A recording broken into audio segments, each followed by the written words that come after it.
Hey guys, it's Archon. Welcome to Inferno Friday. This week, two more interviews with the devs were released. I'm going to go over some of the highlights of each of those interviews and give you guys my opinion. And then I also am going to make one prediction about the future of Diablo 3. So stay tuned. Like I said, two interviews were released this week, one from Diablo fans and the other from Ink Gamers. I think the Diablo fans one was a little bit better in my opinion, but they both had some good information. The Ink Gamers one is a little bit longer. I'll go over that one first. The person who did this interview was Flux. It's the first interview I've heard him do, but I guess he does a podcast. It seems like a couple times a week they do a podcast. He said this was his 100th episode.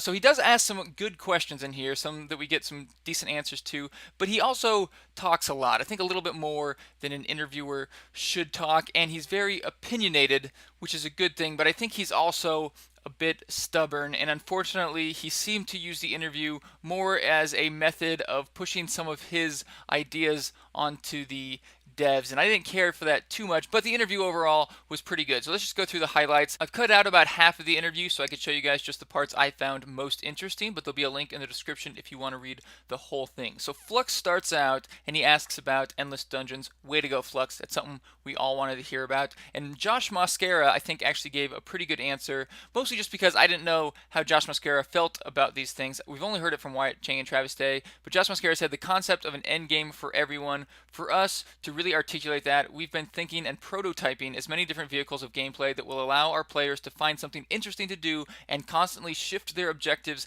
as they play the game. I thought that was a really good response. Sounds like he's on the same page as Wyatt Chang, Travis Day, and most of the players. They want to add endgame, they want to give us more things to do, and they're prototyping them. I think that's good news. Way to go, Josh. Flux then said, this is a good example of what I meant. Flux kind of trying to push a lot of his ideas onto the devs. Likely that he's written an article about some of these ideas and he wants to advertise that as well. He said, one of the things I'm doing in this interview is indulging some of my pet peeves. Since I have two of the lead developers trapped in a room for an hour, he's not kidding. So he talks about this idea that you don't need normal, nightmare, hell, and inferno. You can get rid of one of the difficulties so you don't have to play through the game 3 times. It's a fine idea. And Wyatt Chang points out, I don't know if it's specifically Nightmare and Hell that's the issue, more that you really want to get to Inferno and you've got a long road ahead of you and it's very predictable and very much the same. I think Wyatt Chang really hits the nail on the head there. That is the problem. It seems to be what Flux is discussing. He says, what makes the destination so much more interesting than the journey? Can we make the journey more appealing as well? If not, then maybe we should just move the destination closer. And I think Wyatt Chang really addressed Flux' issue there. He put it more into perspective that it's not just the 3 difficulties as a problem, it's that you're not excited enough about the leveling process. You really want to get to endgame, so how do you make leveling either shorter or more enjoyable? But Flux, not satisfied with the answer. He says, I wrote a whole article called Beware of Fearsome 50s a few weeks ago, so the issue has been in my head lately. He keeps going on. He does this a lot of times throughout the interview. I think Wyatt Chang does a good job of really putting his problems in his perspective and showing there's multiple solutions and we should look at all the solutions instead of going with the first one that you've presented. But Flux never seems to be satisfied with that. It was kind of bothersome to me. I wish Flux had done a better job of just getting information from the devs instead of trying to convince them that his one idea was the one solution to use for these problems. But Wyatt Chang keeps going on, really good at addressing the problems and admitting where Diablo 3 is lacking. He says from 51 to 59 you're just thinking about level 60 the whole time. How do we address that?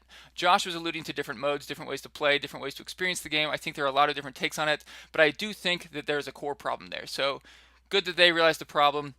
I think a lot of us, the first time leveling is a lot of fun, but after that it just gets kind of boring. So make it more exciting or make it shorter. I think that's good news. I think most people would agree with that. Wyatt Chang goes on to another point. Again, I cut out some of this in between, but he talks about what happens when you run out of resource. I never heard him say anything about this before. I think this is kind of a cool idea. He says, we're testing internally. If I spam spells and run out of resource, it will default to a free skill. It seems like this would mostly help with ranged characters when they're using a melee weapon. He gives the example here with a wizard casting Energy Twister. When you run out of resource, you're automatically going to start running towards the mob with your sword or axe or any other melee weapon, and sometimes you don't want to run towards the mob. So I think the idea of defaulting to a signature spell, if you had Magic Missile on your action bar, for example, you would just start casting that instead, is really cool. It's a good idea. Never heard of it before, so interesting that he mentioned it in the interview. Cut out a little bit more after that, but then Flux asks, asks about the matchmaking system and why D3 matchmaking system can't be more like D2's.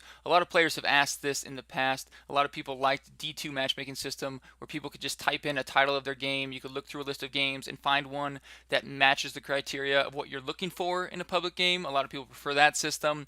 And Wyatt Chang gave a good response on why they can't do that in D3, or at least why they don't want to. He says custom games work well if you have, say, 50 people looking for a game. But once the number of players looking for a game grows very large, the problem is the games are already full. Saying that if they had the similar system in D3, by the time you went to join the game, it would likely already be full.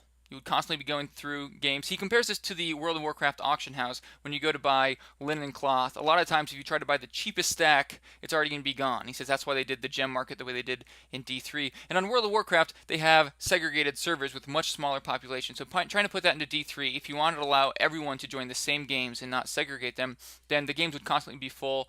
The games would just be going so fast you wouldn't actually be able to get into one before it was gone. I thought that was a good point. But they do want to fix the issue. They say, although we were trying to solve this racing to join games issue, we introduced a new problem that you can't specify the types of games you want. So they're not really happy with the current system either. What can we do to address and solve both problems? Players wanting to specify the game they want to play, and also the problem of so many people trying to join games at the same time. So it seems like they're trying to come up with some kind of hybrid, some way that you can get the best of D2 and the best of D3. I thought that was kind of promising. I'm interested to see what they come up with. After that, Flux mentioned that there won't be an auction house on the console version, and Josh Mosquera quickly mentioned that it'll be interesting to see the difference between the console version, which is a closed ecosystem, versus the PC, which is an open ecosystem, and be able to compare the pros and cons of each. And hopefully they can learn a lot from that, and hopefully they can improve the PC version from what they learned from the console version. I think that most of the devs would agree with me when I say that the auction house did more harm than good to the game. After that, Flux brought up self-found mode, and self-found mode is something that I'm really interested in. I think it takes all of the progression away from the auction house and puts it into the game, and hopefully that's what the expansion does anyways, but I still think that self-found mode's a really cool option, and Wyatt Chang likes it as well. And Wyatt Chang answered a question that he hasn't answered before, so I'm not sure if they decided this recently, but he said self-found characters and non-self-found characters would not be able to mix in the same game together. And I think that's kind of important. If you allow self-found characters to play with non-self-found characters, they can just get rushed from the non-self-found characters. Flux brought that up, so good point, and thank you, Wyatt Chang, for answering that. We're still not sure if we'll have self-found mode or not, but if we do, it looks like they'll probably be segregated, which is good. Personally, I think self-found mode should be intertwined with a ladder system. I think we should have a self-found ladder system. I think it solves a lot of problems. People in the ladder system would have to find their own gear. They wouldn't be able to buy it or just get it from websites. Moving on, shortly after that, Wyatt Chang mentions the Mystic, and they've all but confirmed that the Mystic will be in the expansion. They say they're working on her, and they talk about the Mystic being able to modify your items, being able to add a property or allow you to reroll stats on a property, allow you to roll another primary item. And he says he leans towards the idea that you'd want the item to be soulbound, and I think it needs to be soulbound. I think if we want to move the progression away from the auction house and into the game, we need soulbound items. It takes games out of the economy, which helps the economy, but it also means that you have to work for the item yourself. So I was glad to hear that. Josh Mascara then goes on to start talking about Loot 2.0, and they talk about that for a while. Really quick, Josh Mascara said, when items drop, players should feel like there's a utility to them and an intrinsic gameplay value to them. We've heard that before from Travis Day, but it was nice to hear it from Josh Mascara. A lot of this stuff was stuff we've heard before, but just talk about some of their ideas for itemization. Again, there's a link in the description if you want to read through it. Wyatt Chang makes an interesting point here. He brings up the Maximus, which has that demon spawn proc, but it's not very good. And he says, right now, if you have a choice between option A, a cool weapon that has a demon with a fire chain, and option B, a weapon that does way more damage, then players tend to go, the demon is cute and all, but I want the damage. And that's pretty obvious. No one's using a Maximus. We'd rather have character sheet damage than some cool proc effect. So he says, in the future, we don't really want players to be doing the math of some amount of damage versus a cool effect, which is where I feel like we're at now, where a lot of those cool things get relegated to toy status. So they want to make it so that even if it has a cool effect, it also does just as much damage as the ones that don't have a cool effect. So the cool effect is just a bonus, and I think that's a change in the right direction. It'll make more of the legendaries viable. He also talks about thorns and how they want to make it so that all affixes are viable to some classes. He says, I'd love to see people someday in a ton of thorns gear and have that be a thing that's good, that actually works. So I don't know how they'd make thorns work. It seems like it'd be hard to farm efficiently when you're counting on monsters hitting you, but it'd be cool if they could. And I do agree that all affixes should be viable. That would be an ideal situation. But then he goes on to say, so as much as trifecta or quadfecta items are bad in terms of being universal for all characters, that it's the best you can get for all characters, it would be a different story if they were rare, hard to get, and I dreamed of getting one someday. So that's another idea. If you can't make all affixes viable, maybe you can make it so that the most viable affixes are just really hard to get, so everyone doesn't have the same gear. I think the previous option is better, but that's just interesting, I thought. Wyatt Chang also said, we've been reluctant to guarantee stats on items in response to Flux saying, would you be able to add those stats that you need, like a socket on a helm or crit chance on bracers? And Wyatt Chang says he'd rather just make it so that all affixes are viable to some people, so there's not one ideal stat. Flux then brings up a good point. He says that AoE spells are just a lot more viable than single target spells are right now, and Wyatt Chang addresses that. He says, we like higher monster density, but maybe we don't need the player to be surrounded by 100 monsters all the time. Maybe we can create a gameplay experience that has a lot of variety to it, so in a single 10-minute play session, you'd have need for single target spells as well as AoE spells. I'm not sure exactly how they would do that, but it sounds promising. It seems like if you made it so you weren't always surrounded by 100 monsters at a time, you would just skip those parts where you weren't surrounded by 100 monsters, and single target spells still wouldn't be viable. But maybe they could make it so that it was worth it to kill small amounts of monsters sometimes. Maybe if they just increase the bonus for it or something. But I think it would be nice. It would be nice to have hordes of enemies coming at you and then a break where you have a few challenging mobs and those single target spells could become more viable. So that sounded promising.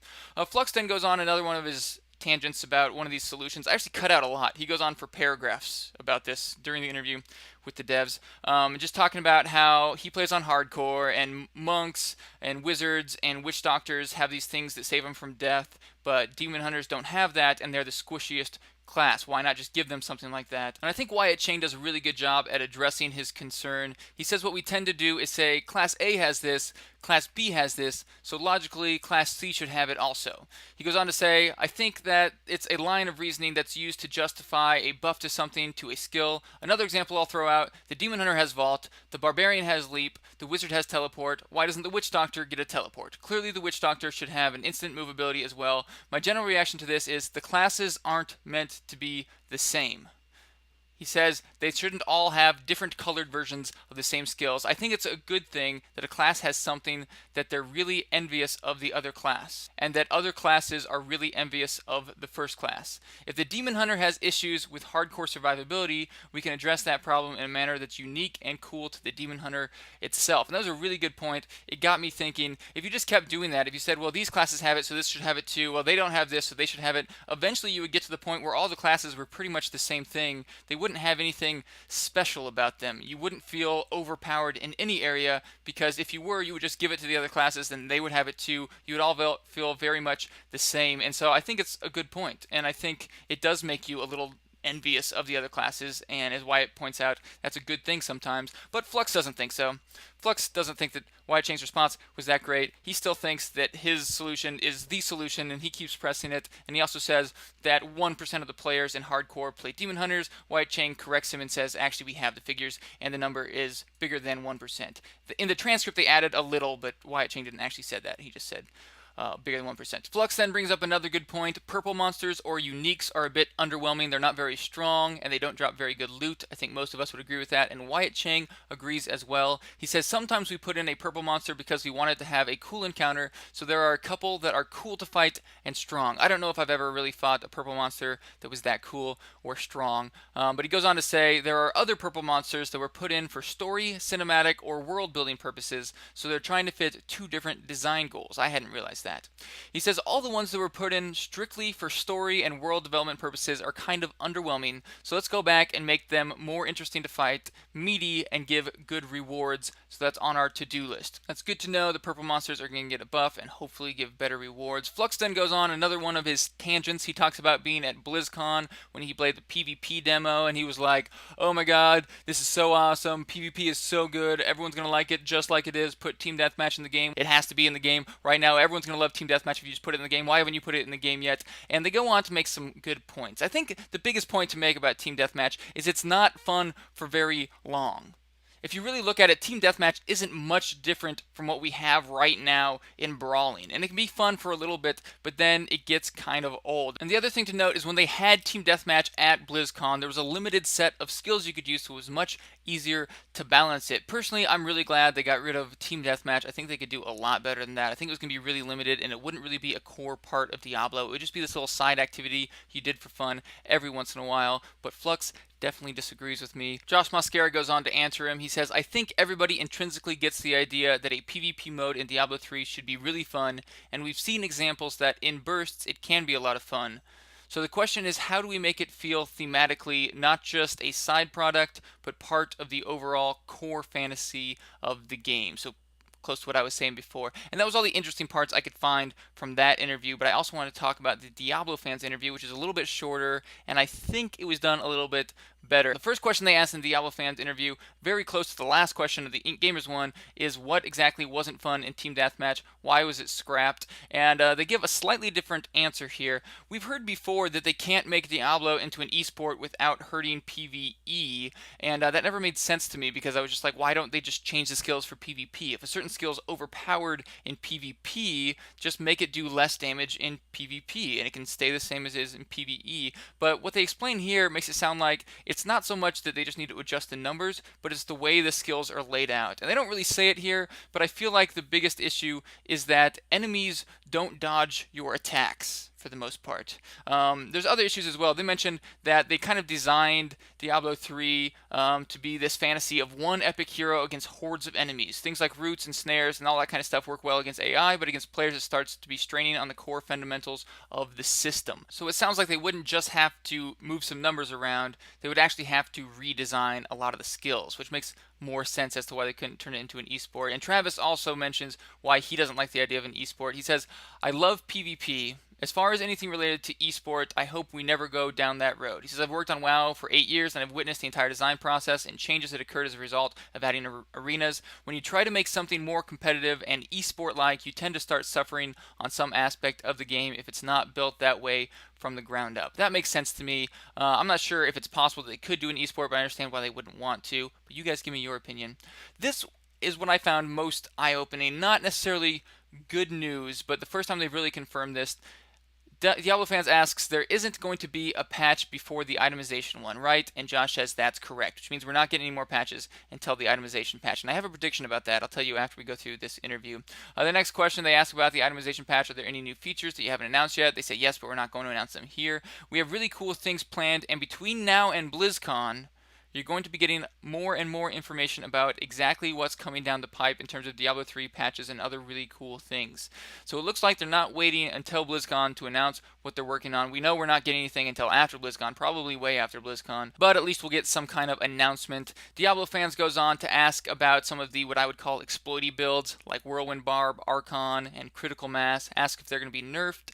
Wyatt Chang and Travis Day have mentioned in the past that they didn't want you to be able to stay in Wrath Berserker or Archon form 100% of the time, and here they pretty much confirm that they're going to be making those changes. They say we didn't want there to be 100% uptime, and that's still the case. Those changes really need to happen at the same time as a number of other changes. In other words, they're not going to be releasing these nerfs isolated. They're going to be completely changing classes so that there's more viable builds, and that's going to be one of the changes. They didn't actually confirm it, but they very heavily implied it. They say, do we make it less effective, or does it become a mandatory skill that every barbarian has to take? Talking about Wrath of Berserker. These are the questions that we ask ourselves. Personally, I agree with this. I know a lot of players don't like it. Typically, players don't like any kind of nerf to a build they're using. I use Archon or Critical Mass almost primarily because I play Wizard as my main, and those are the only two viable builds right now. But I think if you want to add more viable builds to the game, the most logical way to do it is take out these ones that are just super overpowered, and it makes it a lot easier to start playing around with other spells and make more exciting builds. They still want to keep Wrath of Berserker and Archon in there, they just want it to be like a burst of power.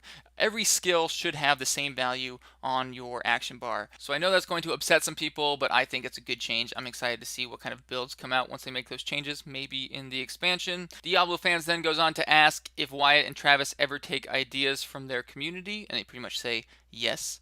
Travis says he can point out a concrete example. There's a suggestion on Diablo fans, I think, on what if we could use demonic essence to change the stats on an item, improving it by 25%, but doing so we cause the item to be soulbound. And he says he thinks it's a pretty cool idea. Again, just like in the last interview, he mentions that they're working on the Mystic, being able to enhance your items, and that would make it soulbound to your character. I really like that idea. I think it takes away the progression from the auction house if you have to find the item yourself, and the items that are bound to you are the best items in the game. Diablo Fans then asks about adding efficiency to the Paragon system. Travis has talked about this before, and he says, we've definitely talked about things like taking Paragon and decoupling it from your character specifically and making it something that is more account over working. I think that's really cool. In other words, your Paragon level would be to your entire account, not to one specific character. Because right now you're kind of penalized when you level a second character because your Magic Find and Gold Find are set back to 0, so you're getting much less legendaries as you're leveling it. It's much more rewarding just to level the one character, and it shouldn't be that way. So I think the idea of having an account Paragon level is much better, although I know a lot of people who have leveled multiple characters Paragon system would be unhappy about that. But then he says also maybe potentially adding some sort of customization within the Paragon system, sort in the vein of a throwback at a Diablo 2 start location. I personally think that permanent character customization is one thing we really need in the game. I know a lot of people miss the Diablo 2 skill tree, so that was cool that Travis Day mentioned Diablo 2 and the idea of character customization. I think the Paragon system is a good way to add that, so hopefully we'll get something like that. I would guess the expansion. Who knows? Diablo Fans then mentions the idea of increasing the cap of Paragon. Travis says, not for the foreseeable future, but I think at some point you can expect the cap to go up. At some point we'll definitely look at the cap. So sounds like the Paragon cap's going to go up, but probably not anytime soon. Diablo Fan then asks about customizations to the Paragon system. What about people who are already capped? He says, if we're making the sweeping changes to the Paragon, the people who have invested the time will certainly have the reward that is associated with the investment. So a little bit of assurance that if you've already leveled Paragon and they change it, you're still good to go.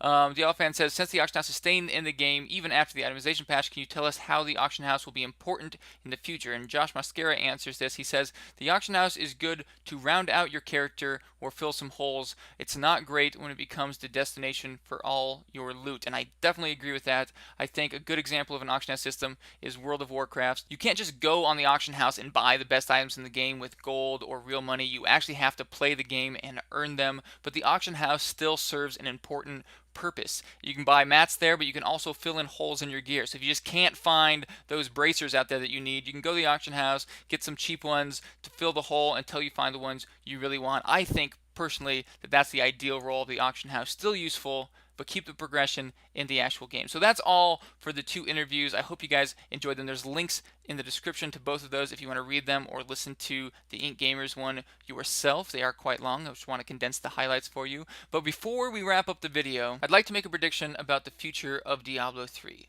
First, let's look at what we already know. About a month ago, GameSpeed released an article saying that Blizzard had an internal goal of releasing the expansion in 2013 and had to push it back. We've recently been hearing that they're putting all their focus on long-term goals. They've told us that there's not going to be another patch until the itemization patch. The itemization patch will be the very next patch.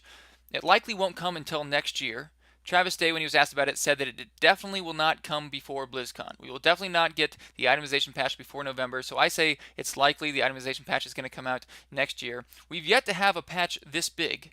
None of our patches have been nearly as big as everything they're talking about putting in to the itemization patch, and they told us that they've already given us more patches than they intended on releasing before the expansion. My guess is that all these changes they're telling us about are going to be in the expansion, and the expansion is going to be the next patch we get in Diablo. I don't know for sure, but I guess we'll find out because as Josh Mascara said, they're going to be making an announcement before BlizzCon as to what's going on with the itemization patch and these other changes, so we'll just have to stay tuned. Before I end the video, let's do our 50 million gold giveaway. Every week I randomly pick one comment from below and that person wins 50 million gold on EU or US.